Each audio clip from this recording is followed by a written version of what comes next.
네, 오늘부터는 이제 마가복음 설교 시리즈를 시작을 하려고 합니다. 이제 대략 2주에 한 번 정도 이렇게 진행이 될 것이고요. 마가복음을 비롯한 이 사복음서는 예수님 얘기잖아요. 잘 아시는 것처럼 예수님 얘기입니다. 이 예수님의 이야기는 교회 다니시는 분들에게도 너무 익숙한 얘기지만 심지어 교회 안 다니는 사람들에게도 익숙한 얘기입니다. 예수님 얘기는 다 웬만한 사람들이 아는 얘기죠.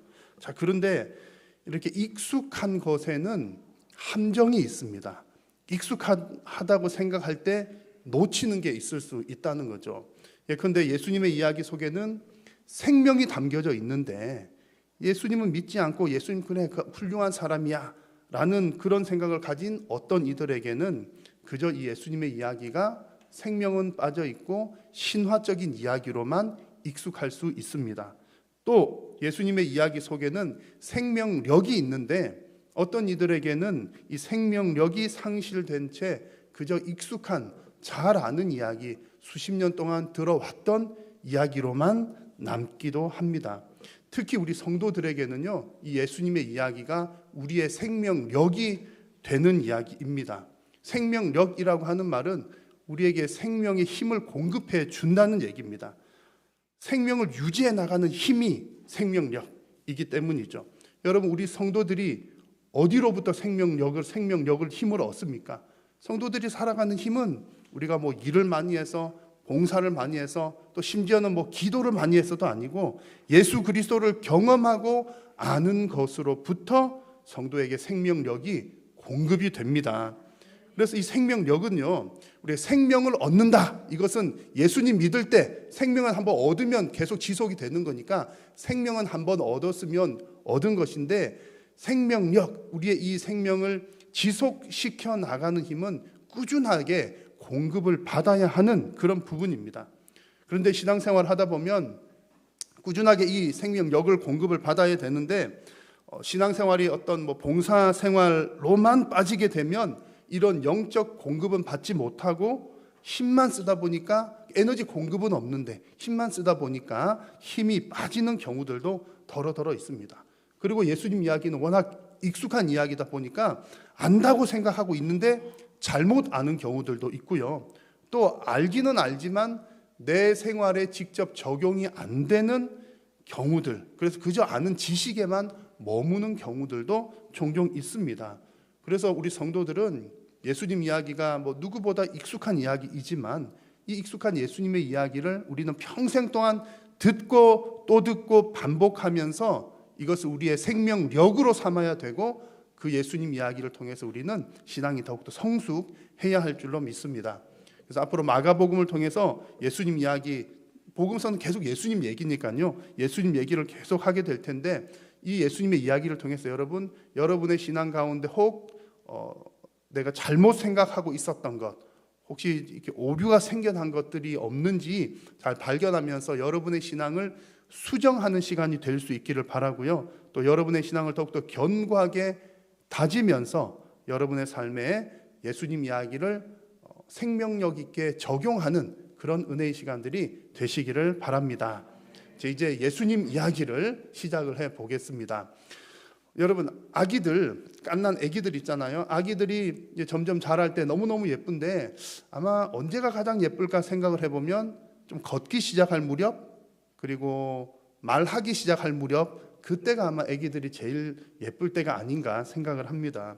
그래서 한참 애들이 말문이 트일 때쯤이면 너무 귀엽고 예쁘니까 어른들이 장난을 치기도 하죠. 아마 저도 그랬던 기억이 있는데 아마 여러분도 아마 이런 경험들이 있으실 겁니다.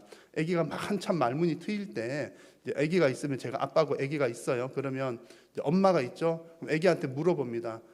아기야, 여기 누구? 그러면 아기가 이제 말을 막 배웠으니까 하죠. 엄마라고 대답합니다. 그때 이제 짓궂은 아빠가 장난을 치죠. 아니야, 내 아내야, 내 와이프야. 그럼 아기는 뭐라 그래요? 아니야, 내 엄마야. 아니야, 내 와이프야.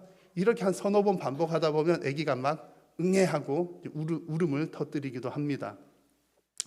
참 아기들 그렇게 기를 때 보면 뭐 울 일이 아니긴 한데 우리는 울려서 즐겁기도 하고, 또 그런 모습들을 보면 아, 그래서 아기가 아기구나, 아직 성장하고 성숙하지 못한 아기로구나 하는 것을 알게 됩니다. 아직까지 아기는 미숙한 상태이니까, 아직까지 그 지식과 지혜가 부족하니까 아마 그 아빠가 하는 말 장난을 잘 못 받아들인 거죠. 우리 신앙생활을 하면서 하나님에 대한 이해도 이것과 비슷합니다. 우리가 똑똑하고 많이 아는 것 같지만 하나님의 그 신령한 차원들에 대해서는 모르는 게 너무나 많습니다. 이해를 다 할 수도 없습니다. 특별히 우리가 하나님에 대해서는 성부, 성자, 성령 하나님, 삼위 하나님에 대한 이야기들을 하는데 뭐 알 것도 같지만 또 잘 모를 것도 같고 또 들으면 또 헷갈리기도 하고 막 그렇습니다. 여러분 질문 한번 드려볼게요. 여러분 우리가 믿는 하나님은, 여러분 우리는 성부 하나님을 믿습니까? 예수님을 믿습니까? 성령님을 믿습니까? 1번 성부, 2번 예수님, 3번 성령님. 몇 번입니까? 네.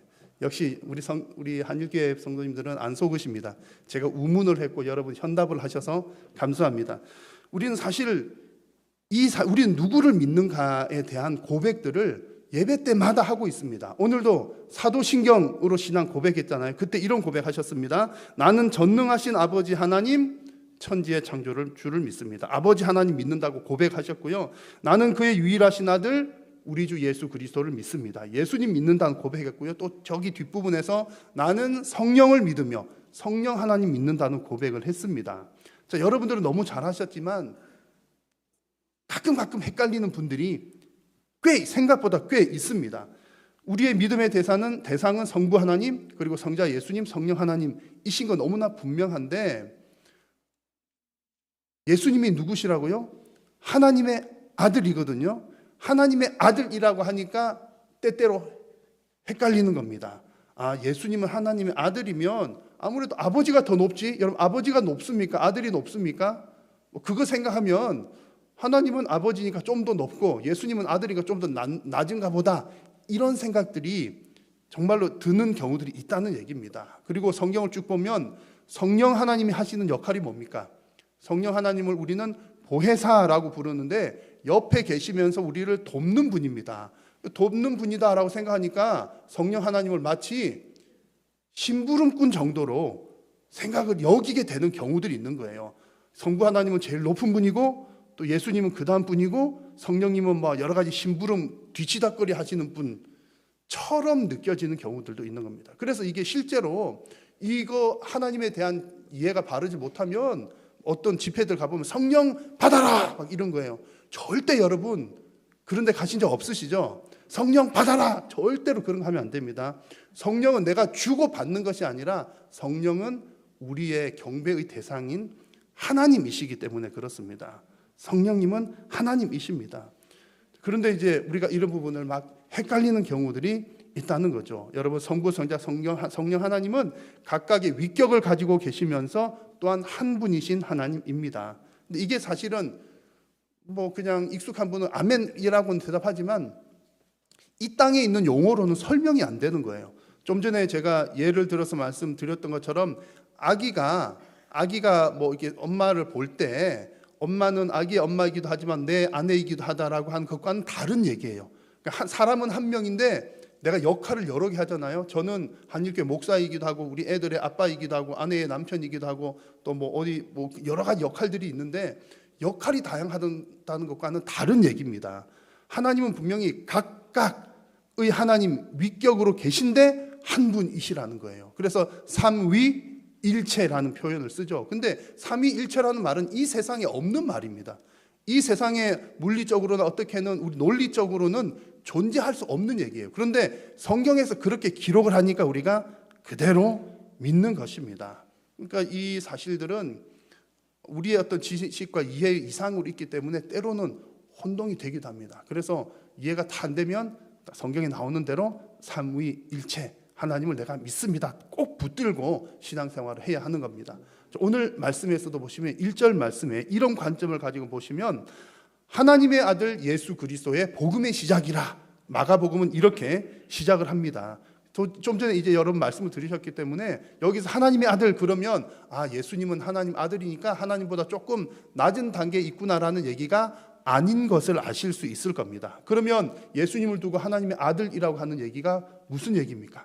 이 얘기는요, 하나님과 똑같은 분이다라는 얘기입니다. 예수님도 하나님처럼 완전한 신성을 갖추신 분이다, 그런 얘기입니다. 아버지가 하나님이시니까 아들도 하나님의 속성을 가지고 있다는 거죠. 완전한 하나님이시라는 얘기입니다. 결국 예수님은 하나님의 아들이면서 사람의 모양으로 오셨으니까 완전한 하나님도 되시고 완전한 인간도 되시는 완벽한 신성과 완벽한 인성을 갖추신 분이 바로 예수님이십니다. 여러분, 이 사실이 우리들에게 너무나 중요합니다. 나중에 예수님 십자가 이야기할 때 또 말씀을 아마 또 나누게 되겠지만, 예수님이 완전한 하나님이시면서 완전한 인간이셔야지만 우리를 구원할 수 있는, 죄의 문제를 해결할 수 있는 완벽한 조건이 되기 때문입니다. 여러분, 우리 인류의 죄를 용서할 수 있는 유일하고도 완전한 제물은 오직 예수 그리스도밖에 없습니다. 왜냐하면 예수님만이 하나님이시면서 완전한 인간이시기 때문입니다. 그래서 여러분, 하나님의 아들 예수 그리스도가 이 땅에 오셨다는 사실은 우리에게는 이루 말할 수 없는 영광인 줄로 믿습니다. 그래서 예수님께서 이 땅에 오셨다 그러면 우리는 할렐루야 하고 박수치고 난리 나야 하는 거죠. 이 사실이 바로 오늘 1절에서 표현하는 바 복음입니다. 하나님이 우리에게 우리 죄를 용서하시려고 이 땅에 오셨으니 얼마나 좋은 소식입니까? 가장 좋은 소식, 기쁜 소식이 바로 복음이라는 거죠. 그런데 여러분, 인간은 워낙 연약한 존재라서 은혜는 금방 잊어버리는 속성들이 있습니다. 그래서 우리나라 속담에도 보면 그런 얘기들이 얼마나 많습니까? 물에 빠진 사람 건져 놓으니까 뭐 내놓으라 한다? 내 보집 내놓으라고, 내 보따리 내놓으라고 한다. 검은 머리 가진 짐승은 구제 말란다. 사람은 구하면 앙분을 하고 짐승은 구하면 은혜를 안다. 짐승은 오히려 은혜를 갚는데 사람은 은혜를 잊어버리더라, 그런 얘기입니다. 이게 남 얘기가 아니라 사실은 저의 이야기이기도 하고 성경 보면 이스라엘 백성들의 얘기이기도 하고 다 그렇습니다. 그러나 여러분, 오늘 이 말씀, 우리의 연약함을 알면서 우리는 늘 기도해야 되는 거죠. 하나님, 이 땅에 사람의 모양으로 오신 하나님의 아들 그 예수 그리스도 이 땅에 오신 것을 날마다 기뻐하게 하옵소서. 이 사실이 우리에게 영원한 기쁨이 되게 하옵소서. 함께 기도할 때에 하나님께서 은혜 주셔서 이 구원의 기쁨이 날마다 여러분의 삶 가운데 충만하게 넘칠 줄로 믿습니다. 저는 신앙적인 어떤 여러 가지 행위들 중에 우리 신앙생활 하면은 신앙생활 그러면 생활이라고 하는 말이 들어가니까 예배하는 것도 신앙생활이고 무슨 봉사 구제하는 것 이런 것도 다 이제 신앙생활이잖아요. 여러 가지 신앙 행위들 가운데 저는 가장 중요한 게 뭡니까? 라고 묻는다면 저는 성경 읽기라고 대답을 합니다. 성경 읽기. 이것은 사람마다 다르게 대답할 수도 있습니다. 어떤 사람은 하나님께 예배하는 거니까 찬양이 제일 중요하죠. 예배가 제일 중요하죠. 기도가 제일 중요하죠. 그렇게 얘기할 수도 있겠습니다. 그런데 제가 말하는 거 성경 읽기가 가장 중요하다라고 하는 이유는 우리는 성경을 통해서 하나님을 만날 수 있기 때문에 그렇습니다. 성경 읽는다는 것은 그냥 소설책 읽는 것 혹은 나에게 유익한 어떤 책 읽는 것, 한 권의 책 이야기가 아니라 성경은 하나님께서 우리에게 하나님을 나타내 보여주신, 계시해 주신 사건이 바로 성경입니다. 성경을 읽는다는 것은 하나님을 만난다는 이야기입니다. 그래서 물론 우리가 성경 읽으면 참 어렵기도 하잖아요. 어려운 말도 많고 옛날 몇천 년 전 얘기이기도 하고 문화도 다르고 지역도 다르니까 어려운 부분들이 많이 있습니다만 성경은 하나님께서 우리를 찾아오신 사건이로구나. 그러면 나한테 무슨 말씀을 하시려고 성경을 주셨다는 얘기거든요. 그런 마음을 가지고 성경을 하나님 나에게 뭐라 말씀하시나 이렇게 읽으시면 하나님의 음성이 들립니다. 실제로 여러분 아마 그런 경험들 해보신 분들이 많이 계실 텐데 안 해보신 분은 꼭 해보시기를 진짜 바랍니다. 성경을 이렇게 가만히 읽으면요, 진짜 얘 텍스트인데 문자잖아요. 텍스트인데 얘가 이제 살아 꿈틀거리는 것 같아요. 이 느낌이 그냥 책 읽는 느낌이 아니라 하나님이 내 옆에 계셔서 나한테 직접 말씀하시는 듯한, 수천 년 전에 쓰여진 말이고 책이고 내용들인데 하나님 지금 나와 직접 계셔서 나에게 대화를 하는 듯한 느낌 아마 경험해 보신 분들 많이 있으실 겁니다. 그런 경험들 하게 되면 정말 그래서 하나님의 말씀이 송이꿀보다 더 달구나, 이런 고백을 하게 되는 것입니다. 여러분, 성경을 통해서 하나님을 만나는 은혜가 있으시기를 축복합니다. 그리고 우리가 이런 성경을 읽어야 하지만 하나님이 어떤 분인지를 알게 됩니다. 하나님 믿는다는 말은 하나님이라고 하는 존재가 있어 그것만 믿는 게 아니라 하나님은 어떤 분이시고 어떤 일을 행하셨으며 왜 행하셨는지를 믿는 것이 진짜 하나님 믿는 겁니다. 하나님이라고 하는 존재만 믿는 것은 뭐 예배 안 하는 사람도 믿기도 하고요. 심지어 사탄도 알고 믿어요. 그런 정도는 사탄도 믿습니다. 그러나 우리가 정말 하나님을 바르게 알려면 성경을 읽어야 정확하게 하나님을 알 수 있다는 얘기입니다. 이 성경은 삼위 하나님에 대해서 기록하고 있지만 특별히 예수님 중심적으로 쓰여졌습니다. 왜냐하면 예수님이 사람의 모양으로 오신 하나님이시기 때문이죠. 그래서 이미 구약 시대에는 하나님이 이 구원의 일을 위해서 사람의 모양으로 올 거다 예언을 했고 미리 얘기했고, 그래서 구약 성경은 오실 예수님에 대한 이야기라고 그러죠. 그리고 신약 성경은 그런 예수님, 하나님의 아들이 오셨다는 얘기들을 기록하고 있기 때문에 오신 예수님에 대한 이야기, 그리고 성경의 마지막 부분에서는 무엇을 기록합니까?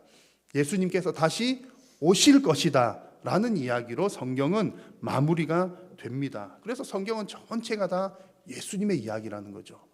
오늘 읽은 본문 속에서도 예수님이 성경의 중심이 되는 것을 우리에게 보여줍니다. 오늘 말씀의 2절을 보십시오. 선지자 이사야의 글에 보라, 내가 내 사자를 너 앞에 보내노니 그가 너의 길을 준비하리라. 선지자 이사야의 글, 선지자 얘기를 합니다. 선지자 얘기를 하는데 세례 요한 얘기를 언급하고 그 다음 예수님 얘기를 해요. 세례 요한은 뭐 하는 사람이다?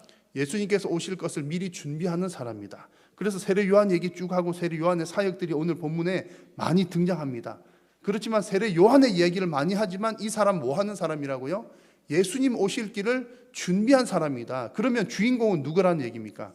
예수님이라는 얘기죠. 예수님 이야기하기 위해서 세례 요한의 이야기를 한다는 겁니다. 그래서 결국은 성경의 모든 이사야가 예언했던 것의 중심이 예수님이시다라는 것이고, 요한복음에도 보면 예수님께서도 스스로 말씀하시기를 성경이 곧 나에게 대해서 증언하는 것이다 라는 말씀을 하셨고, 로마서에서도 바울이 이야기하기를 복음은 그의 하나님의 아들에 관해서 성경에 기록한 것이다. 성경에 기록된 하나님의 아들에 관한 것이 바로 복음이다 라는 얘기합니다. 성경의 핵심이, 중심이 예수님이라는 것을 말씀을 하고 계신 거죠. 여러분, 이 사실들이 뭐 어떻게 너무 당연하잖아요. 당연히 성경은 예수님 얘기지, 당연한 얘기인데 우리가 이것을 정말로 믿고 고백하는 것이 너무나 중요합니다. 왜냐하면 이 사실을 정말 바르게 알아야 성경 읽기가 얼마나 중요한지도 알게 되고 또 어떻게 성경을 읽어야 하는지도 알 수 있기 때문입니다. 여러분, 성경은 예수님에 대해서 기록한 책이기 때문에 예수님을 알려면 반드시 뭐를 봐야 된다? 성경을 봐야 된다는 거예요. 너무나 당연한 얘기인데 안 그런 사람들이 꽤 많다는 얘기입니다. 특히 여러분, 이단들 그렇잖아요. 이단들 예수님이라고 하는 존재에 대해서 성경이 말해주는 바를 그대로 믿는 것이 아니라 온갖 살들을 붙이는 겁니다.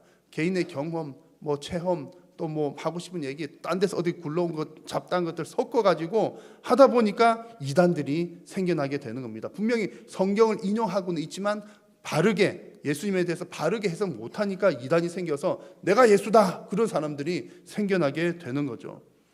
여러분, 예수님을 바르게 아는 것은 그냥 성경 속에서 지식적으로 뭐 필요해서 바르게 아는 것이 아니라 내 영혼이 달린 문제이기 때문에 여러분 바르게 알아야 됩니다. 이 길이 옳은 길인가 보다 싶어서 평생을 달려갔는데 인생의 마지막 갓에 가보니까 벼랑 끝이에요. 만약에 그렇다고 가정을 해보십시오.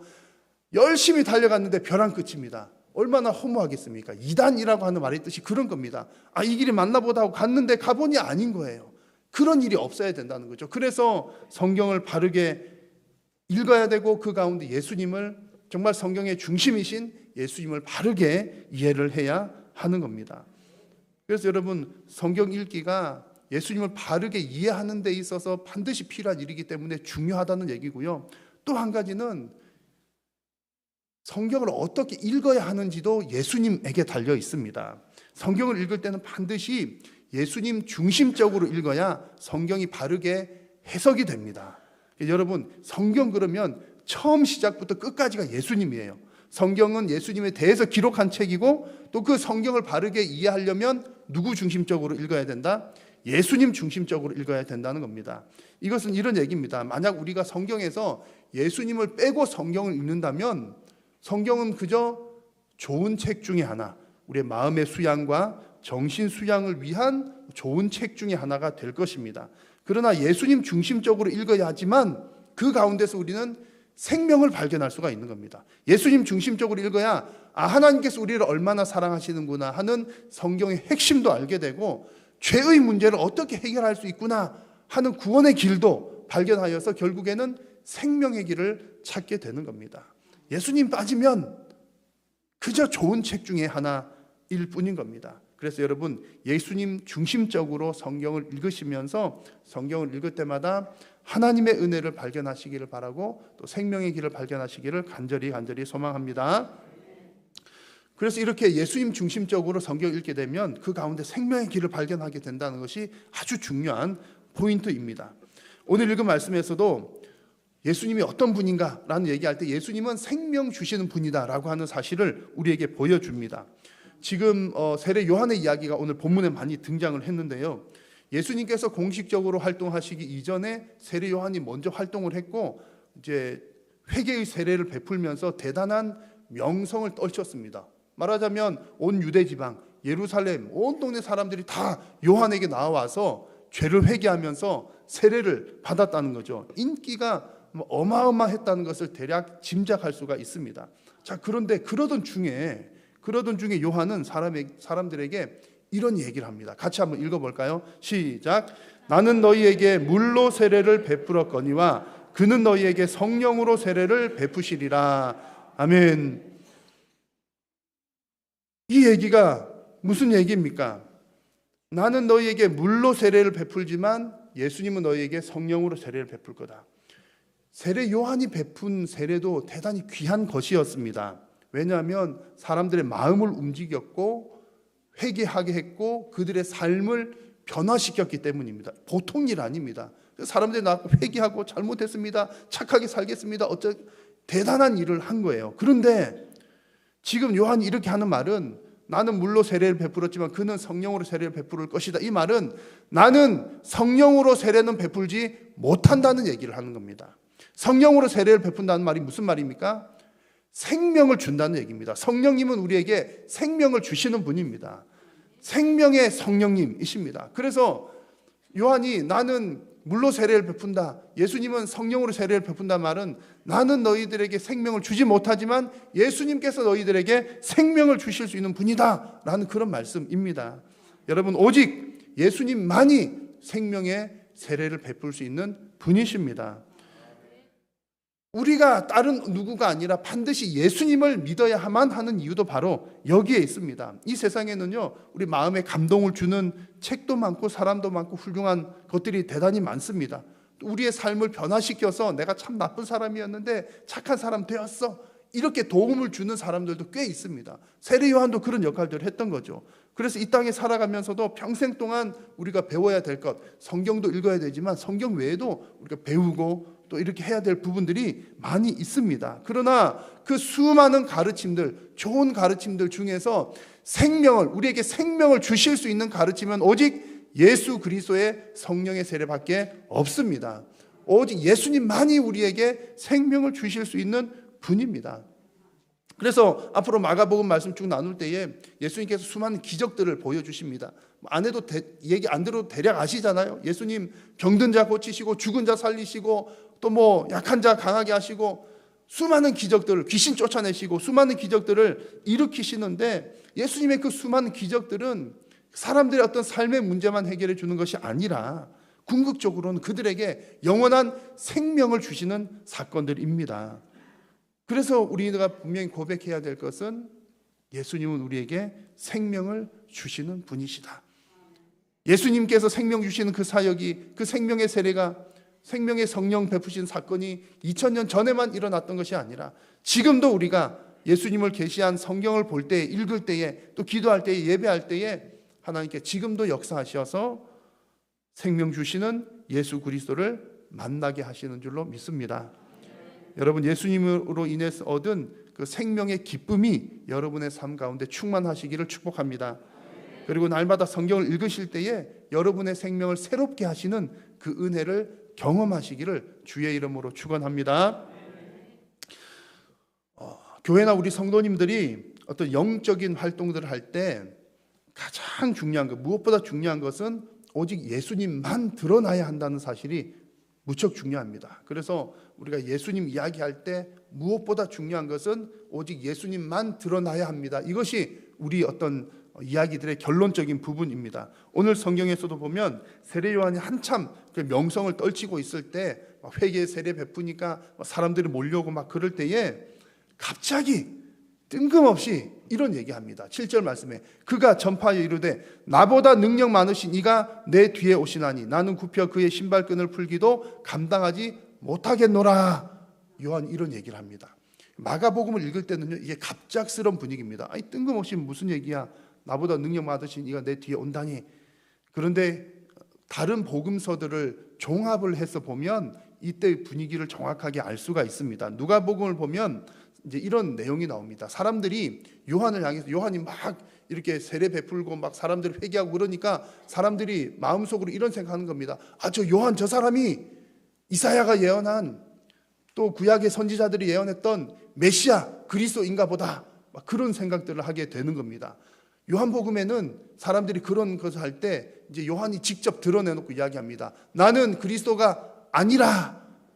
그러면서 하는 얘기가 오늘 마가복음에서 나보다 능력 많으신 이가 내 뒤에 오는데 나는 그분의 신발끈을 풀기도 감당하지 못하겠다라는 얘기를 하고 있는 겁니다.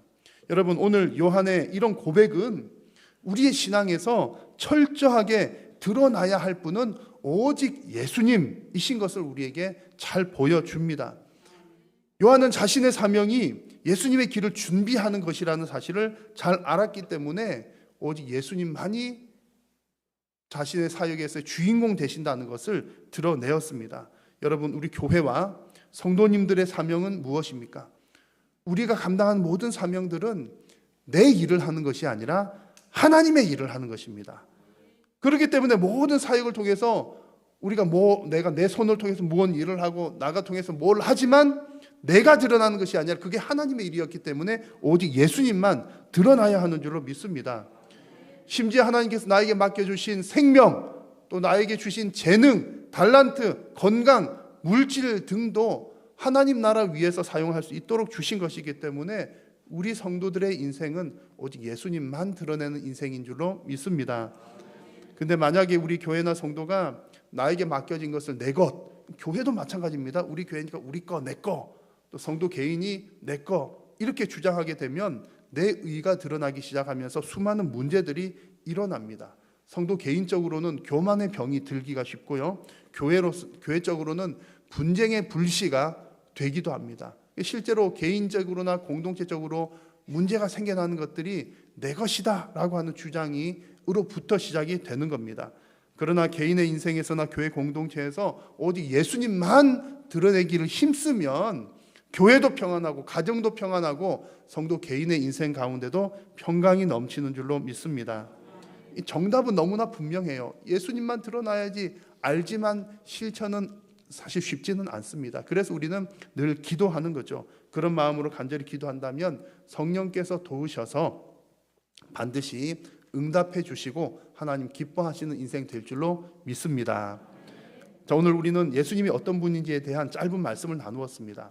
앞으로도 마가복음 말씀을 통해서 예수님 이야기를 계속 들을 텐데 익숙한 이야기라 할지라도 여러분 신중하게 받으시면서 여러분의 신앙을 점검하시고 수정하시고 더욱더 견고하게 다지는 시간이 되실 수 있기를 축복합니다. 그래서 예수님을 더 닮아서 성숙한 반석 위에 세운 우리 모두가 될 수 있기를 간절히 소망합니다. 기도하겠습니다. 살아계신 우리 하나님, 은혜를 감사합니다. 오늘도 우리를 부르시고 하나님 예배를 받으시오며 또 말씀하여 주시니 감사합니다. 하나님 하신 말씀에 아멘으로 순종할 수 있도록 하나님 힘도하여 주옵소서. 예수님의 이름으로 기도드립니다.